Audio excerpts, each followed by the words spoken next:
margin cash flow is going to go eventually to clearinghouse, but what it's saying is it has to go through clearing member. It could go through non-clearing member, but the clearinghouse deals only with clearing member. As a result, any non-clearing member must clear his or her trade through a clearing member. Okay.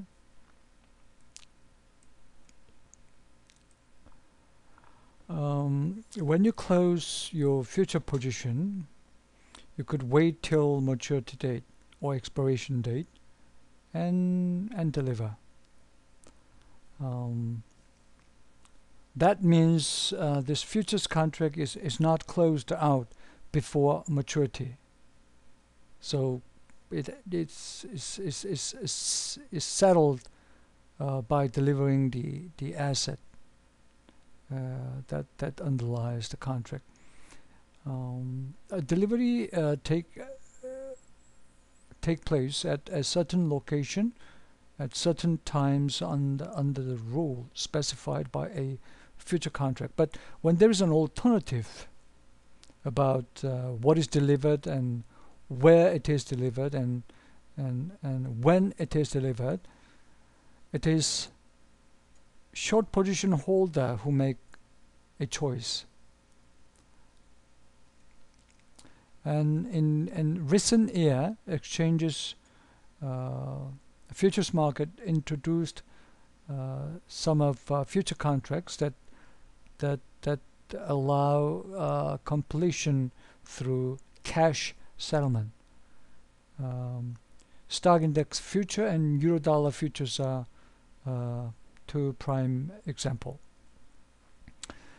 And many futures contract turns out not to wait till expiration or maturity. They are offsetted, reversed before maturity.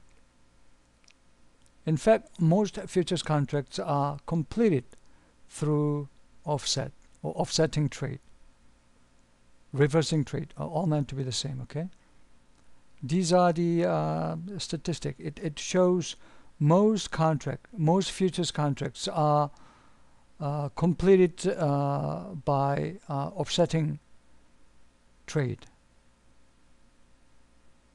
To complete futures contract through offset, the trader transact in a futures market to bring his or her net position in a particular futures contract back to zero. So if you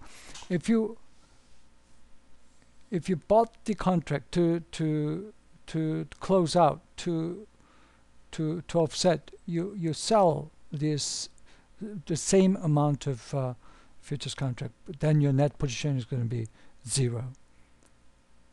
Had you sold the future contract to make an offsetting trade, you have to buy the same amount of futures contract.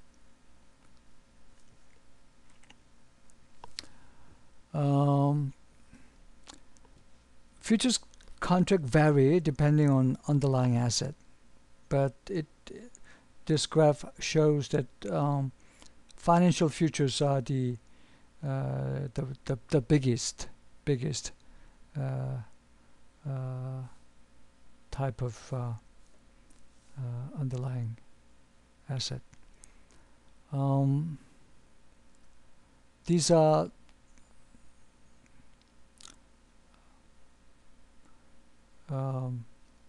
as time go, most futures contract grow, but it shows financial futures are still the fast growing futures contract. I like to talk about some terminology. And open interest means the total number of contracts outstanding, and always the case that the long position number has to be equal to the number of short position. And settlement price is the price just before the final bell each day. And this settlement price is going to be used for marking to market. And volume of trading is the number of trades in a day. And that's not going to be the same as open interest. Okay?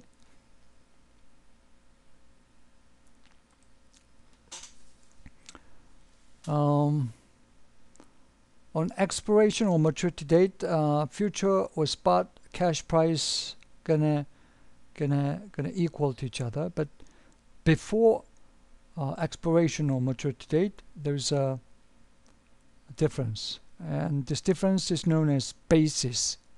The basis is gonna shrink on expiration date. The basis is going to be 0. And this is known as convergence of futures to spot. Could be this way or this way. Let me ask you a question. When a trade is completed, what are the possible effects upon the open interest? Open interest has to go up, right?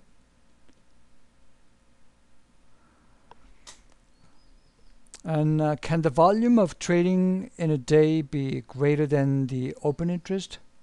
Of course. For instance, if day traders keep trading and close all their position before day, then the volume of trading could be enormous, and yet open interest is 0. Okay?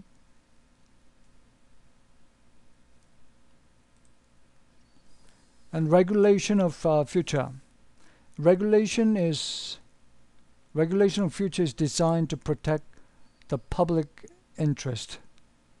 In United States, it's the CFTC that administer federal law governing futures market. But futures market oversee the entire regulatory structure to make sure each industry member perform a self-regulatory duty.